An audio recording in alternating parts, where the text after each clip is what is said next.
అసలు ఇన్ని కథలంతా ఇట్లనే వస్తూ ఉంటాయి మనకు కొన్ని చోట్ల. కానీ ఇది దేవదత్తంగా వచ్చేటువంటి కథలు కొన్ని.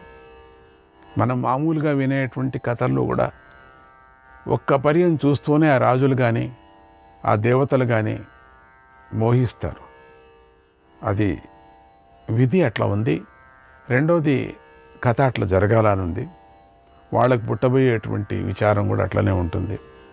శకుంతలోపాఖ్యానం మనం విన్నప్పుడు అట్లా అనిపిస్తుంది కదా. లేకపోతే ఆ రాజు ఏమిటి అక్కడ వచ్చి ఆ అడవిలో వచ్చి ఆవిడ్ని వరించడం ఏమిటి, ఇవన్నీ కూడా మనకు అసలు ఈ పేరు భరతం రావటానికే కారణం ఆయననే కదా. ఇవంతా కారణం. అది వాళ్ళిద్దరికి అట్లా మోహం రాకపోతే ఇది మనకి ఈరోజు మనం చెప్పుకునేవాళ్ళేం కాదు కదా. ఇవన్నీ కారణాలు. ఇవన్నీ కూడా మనకు అనిపిస్తుంది ఏం కామమోహితులు వీళ్ళంతా కూడా అనిపిస్తుంది. కానీ నిదానంగా యోచన చేసినప్పుడు కామమోహితులు కాదు, జరగవలసినటువంటి కథ దండిగొంది ముందుకి అనే విచారంగా మనకు తర్వాత తెలుస్తుంది.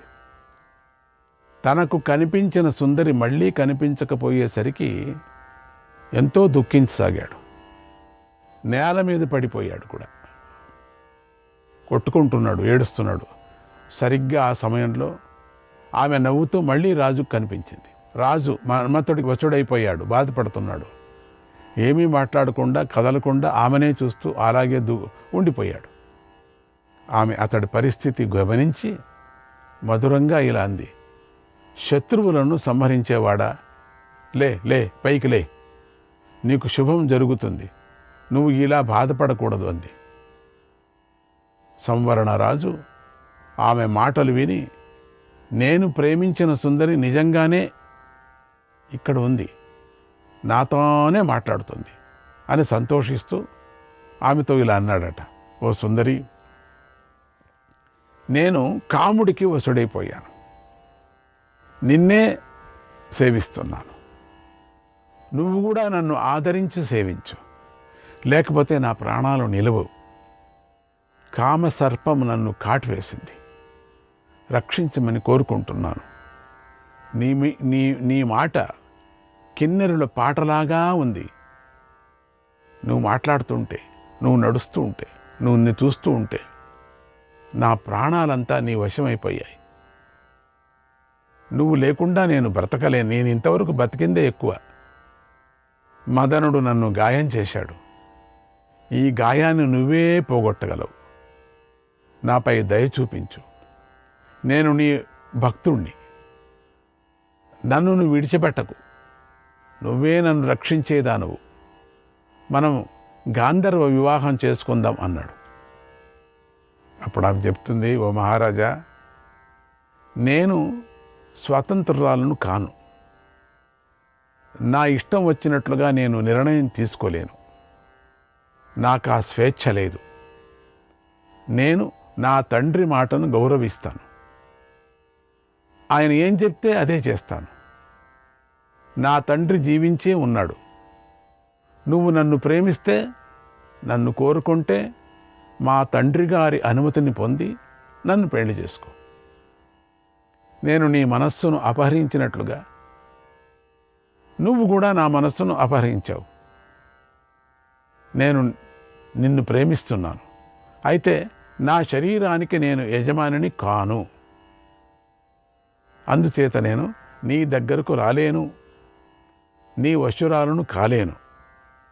నువ్వు చెప్పినట్టుగా నేను నడుచుకోలేను. మా తండ్రి చెప్పినట్టుగానే నేను నడుచుకుంటాను, కానీ నువ్వు ఎంత చెప్పినా నేను నిన్ను పెళ్లి చేసుకోవటానికి వీల్లేదు. నాకు అనుమతి లేదు.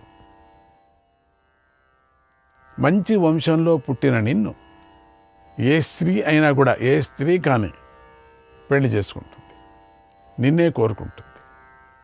నా తండ్రి సూర్యభగవానుడు. ఆయనకు నమస్కారం చేసి ఆయన గురించి తపస్సు చేయి. నువ్వు ఆయన కోసం నియమాలు పాటించు. అలా నా తండ్రిని యాచించు, నా తండ్రిని మెప్పించు. ఆయన నన్ను నీకు ఇవ్వటానికి ఇష్టపడినప్పుడే నేను నిన్ను పెళ్లి చేసుకుంటాను. నా తండ్రైన సూర్యుడికి మొదటిగా సావిత్రి అనే ఆమె పుట్టింది. ఆమె నాకు అక్క. ఆ తర్వాత నేను పుట్టాను. నా పేరు తపతి అంది. శ్రీకృష్ణాయ పరమాత్మనే నమః. తపతి ఇలా అంటోంది, ఓ రాజా, నా తండ్రి అయిన సూర్యుడిని ప్రసన్నం చేసుకో, ఆయన ఒప్పించు, తర్వాతే నన్ను పెళ్లి చేసుకొని రాజుగారికి చెప్పి అంతర్ధానమైంది. రాజుగారు ఆమెపై మోహంలో మళ్ళీ నేలపై పడిపోయాడు. ఇంతలో మంత్రిగారు సేనతో కలిసి వెతుక్కుంటూ రాజుగారి వద్దకు వచ్చారు. అందరూ చేరుకొని రాజుగారు నేల మీద పడి చూశారు. ఆయన చూసి మంత్రిగారు కూడా కంగారు పడి గబగబా వచ్చి పరిస్థితిని గమనించి బాధపడ్డాడు. ఆ మంత్రిగారు జ్ఞాని, వృద్ధుడు, మంచివాడు, బుద్ధి, యశస్సులే కాక రాజనీతిలో కూడా గొప్పవాడు. ఆయన రాజుగారిని పైకి లేపి నెమ్మదిగా ఇలా ఓదార్చాడు. మహారాజా, మీకంతా శుభమే జరుగుతుంది అని చెప్పి రాజుగారికి తగిన సేవలు చేసి స్పృహ తెప్పించాడు. సంవరణ మహారాజుకు తెలివి వచ్చింది. అందరినీ పంపించి మంత్రిని ఒక్కడినే తన వద్ద ఉంచుకున్నాడు. ఇదంతా అయింది. చాలా బాధపడుతున్నాడు. తర్వాత పరిశుద్ధుడయ్యాడు, స్నానం చేశాడు, పవిత్రుడయ్యాడు. సూర్యుడిని ఆరాధించాలని ఆ కొండపై ఒక చోట చేతులు జోడించి తల పైకెత్తి నిలబడ్డాడు. ముందుగా తన పురోహితుడైనటువంటి వశిష్ఠ మహర్షిని మనస్సులో ప్రార్థించాడు. పగలు రాత్రి అనే భేదం లేకుండా గురువు గారిని స్మరించాడు. 12 రోజుల తర్వాత వశిష్ఠ మహర్షి రాజుగారి ఎదుట ప్రత్యక్షమయ్యాడు. మొదట గురువు గారిని స్మరించాడు. ఇంకా కొన్ని తపస్సు ఎట్లా ఉంటుందంటే, మొదట గణపతిని ఎన్నో ఏండ్లు తపస్సు చేయాలట. గణపతి వచ్చిన తర్వాత ఆయన అనుమతి తీసుకొని ఎన్నో ఏండ్లు గురువుగారి స్మరించాడట. ఎన్నో ఏండ్లు అయిన తర్వాత గురువుగారు స్మరించిన తర్వాత ఇష్టదేవతను స్మరించాలట. అందుకని ఇక్కడ 12 రోజుల తర్వాత వశిష్ఠ మహర్షి రాజుగారి తొందరగా వచ్చేస్తున్నారు వీళ్ళు. ఎందుకంటే పరిశుద్ధంగా ఉంది మనస్సు. ఆ సమయంలో ఆ తపతి మీద మనసు లేదు, కేవలం తపస్సు మీదే ఉంది, పట్టుదల. ఒకవేళ తపతి మీదే ఒకవేళ ఆ మనస్సు ఏమైనా ఉండింటే నిజంగా ఆయనకి ఆ తపస్సు జయించేది కాదేమో. అందుకని ఆయనకు విషయం తెలిసిపోయింది. దివ్య దృష్టితో అంతా గ్రహించాడు.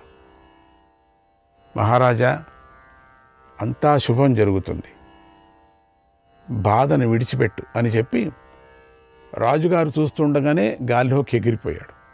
సూర్యమండలానికి చేరుకున్నాడు. సూర్యుడి సన్నిధిలో నిలబడి, భగవాన్, నేను వశిష్ఠుణ్ణి అని తన రాకను తెలిపి ఆయనను ఇలా స్తుతించాడు. అజాయ లోకత్రయ పావనాయ, అజాయ లోకత్రయ పావనాయ, భూతాత్మనే గోపతయే వృషాయ,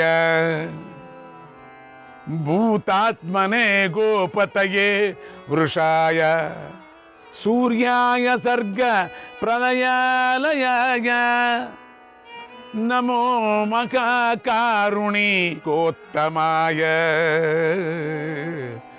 వివస్వతే జ్ఞాన బృదంతరాత్మనే,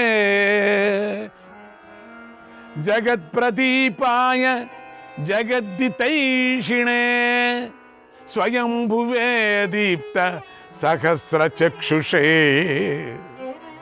సురోత్తమాయ మిత తేజసే నమః, మిత తేజసే నమః, నమః సవిత్రే జగదేక చక్షుషే, జగత్ప్రసూతి స్థితినాశకేతవే, త్రయీమయాయ త్రిగుణాత్మధారిణే విరించి నారాయణ శంకరాత్మనే.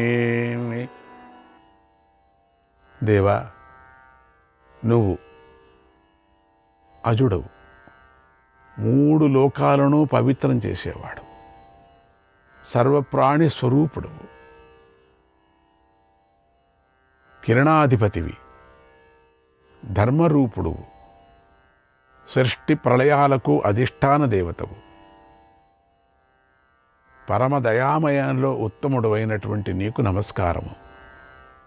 నువ్వు జ్ఞానుల్లో అంతరాత్మమై ఉన్నావు, జగత్తుకు దీపమై ఉన్నావు, నువ్వు లోకానికి మేలు చేసేవాడు, నువ్వు వేదత్రయ స్వరూపుడువు, నువ్వు త్రిగుణాలను ధరించి బ్రహ్మ విష్ణు మహేశ్వర రూపాలతో ప్రసిద్ధుడివై ఉన్నావు, నీకు నమస్కారం అని ప్రార్థించాడు. సూర్యుడు సంతోషించాడు. మహర్షి, మీకు స్వాగతం. మీ కోరిక చెప్పండి, మీ కోరిక ఎంత కష్టమైనా నేను తీరుస్తాను, కోరుకోండి. మీకు వరమిస్తున్నాను. మీరు చేసిన ఈ స్తుతిని భక్తులు నిరంతరము జపిస్తే నేను అనుగ్రహిస్తాను అన్నాడు. అప్పుడు వశిష్ఠ మహర్షి సూర్యుడికి నమస్కారం చేసి ఇలా అన్నాడు, దేవా, నీ చిన్న కూతురైన తపతిని సంవరణ మహారాజుకు ఇమ్మని అడగటానికి వచ్చాను. సంవరణ మహారాజు ధర్మాత్ముడు, నీ కూతురు తపతికి తగిన భర్త అన్నాడు. సూర్యుడు సంతోషించి, మహర్షి, సంవరణ మహారాజు శ్రేష్ఠుడు, తపతి కూడా శ్రేష్ఠురాలు, కనుక వీరికి ఈడు జోడు బాగుంటుంది, వీరి జంట కూడా బాగుంటుంది అని తపతిని పిలిచి వశిష్ఠ మహర్షికి ఇచ్చాడు. వశిష్ఠ మహర్షి తపతిని వెంటబెట్టుకొని సంవరణ మహారాజు వద్దకు వచ్చాడు, తీసుకొని వచ్చేశాడు. రాజు తపతిని చూసి పొంగిపోయాడు.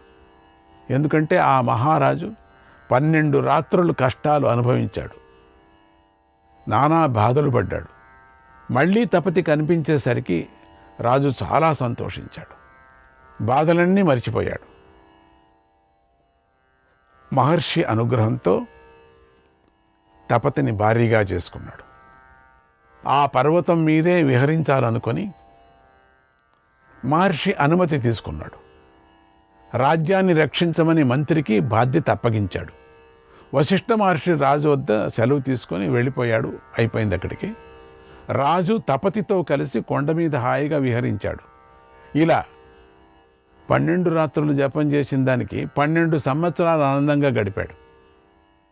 ఈ సమయంలో అతడి రాజ్యంలో అనావృష్టి సంభవించింది, వానలు లేవు. ఆ 12 సంవత్సరాల పాటు ఇంద్రుడు ఒక్క చినుకను కూడా కురిపించలేదట.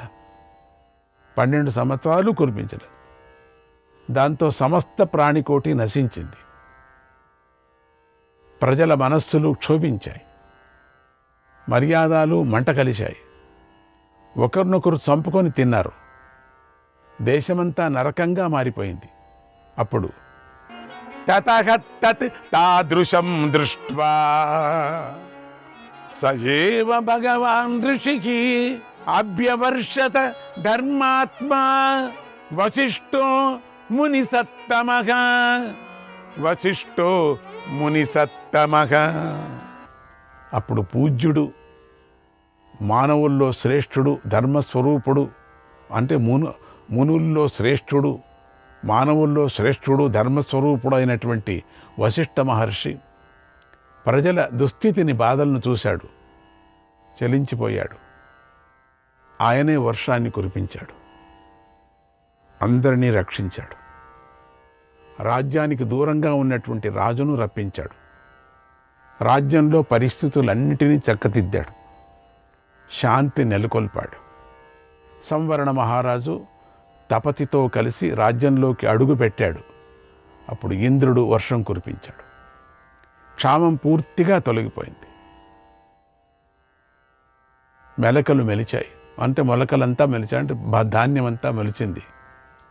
చిగుళ్ళు తొడిగాయి, పువ్వులు పూశాయి, పండ్లు కాశాయి, పంటలు పండాయి, కడుపులు నిండాయి, అందరి ముఖాలు కళకళలాడాయి, చినుకులొచ్చాయి, కట్ట నిండింది, కడవ నిండింది, కడవ నిండితే కడుపు నిండింది. అట్లా ధర్మాత్ముడైన మహారాజు గారి పాలనలో ప్రజలు సుఖంగా ఉన్నారు, పరమానందాన్ని అనుభవించారు, పరమాన్నాన్ని తిన్నారు. తర్వాత సంవరణ మహారాజు తపతితో కలిసి 12 సంవత్సరాలు యాగం చేశాడు. ఇది తపతి సంవరణ మహారాజుల కథ.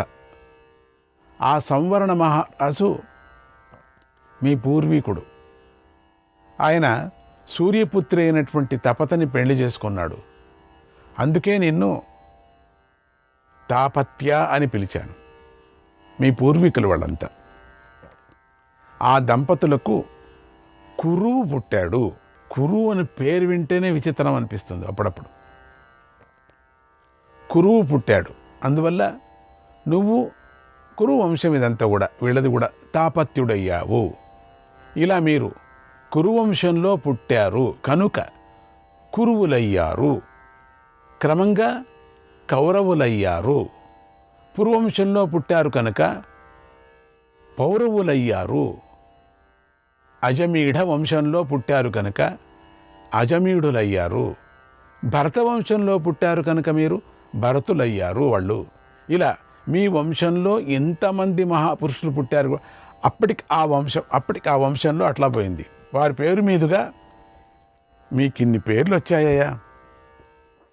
ఒకటే అనుకున్నావు, పూర్వంలో తాపత్య నుంచి వచ్చినటువంటిది. ఇది నువ్వు అడిగినటువంటి తపతి వృత్తాంతం. అంటే అంతమంది మహర్షులు వాళ్ళంతా అట్లా పుట్టారుగా. అదంతా కథ ఉంది. అయితే చాలా పెద్ద కథ. అయితే అందుకనే పురాణాలు 108 పురాణాలు అన్నారు. ముఖ్యమైనది 18 అన్నారు. ఆ 108లో ఇంకా తోడితే ఏమేమి దొరుకుతాయో తెలియదు. అన్నీ నీతులే, అన్నీ విచిత్రమైనటువంటి బోధలు చేసేటువంటివి. పురోహితముఖ యూయం భుంగ్ధ్వం వై పృథివీమిమాం. మీరు ఒక పురోహితుడిని స్వీకరించి ముందుంచుకొని సర్వశుభాలను పొందండి, ఈ భూమిని పాలించండి, సుఖభోగాలను పొందండి అన్నాడు గంధర్వుడు. ఇంతవరకు గంధర్వుడు చెప్పిన కథ ఇది. శ్రీకృష్ణాయ పరమాత్మనే నమః. అర్జునుడు గంధర్వుడే చెప్పినటువంటి తపతి సంవరణల కథ విని ఎంతో సంతోషించి ఇలా అడిగాడు, మిత్రమా, వశిష్ఠ మహర్షి గురించి కొద్దిగానే చెప్పావు కదా, ఇప్పుడు ఆయన యొక్క తపోబలాన్ని గురించి చెప్పు అన్నాడు. ఆయనకు ఆ పేరు ఎలా వచ్చిందో చెప్పు. మా పూర్వీకుల చేత పూజింపబడినటువంటి ఆ వశిష్ఠుడెవరు? మా పూర్వీకులకు పురోహితుడుగా ఉన్నటువంటి ఆ వశిష్ఠుడెవరు? ఆయన గురించి సమగ్రంగా చెప్పు అని అడిగాడు. గంధర్వుడు ఇలా చెప్పాడు, అర్జున, వశిష్ఠుడు బ్రహ్మమానస పుత్రుడు, అరుంధతీదేవికి భర్త. ఆయన తపస్సుతో దేవతలు కూడా జయించలేని కామక్రోధాలను జయించాడు. ఆ 2 అంటే కామక్రోధాలు, అంతఃశత్రువులు ఆయన చేతిలో ఓడి ఆయనకు పాదాలు ఒత్తుతూ అణిగి ఉన్నాయి. శ్రీకృష్ణాయ పరమాత్మనే నమః.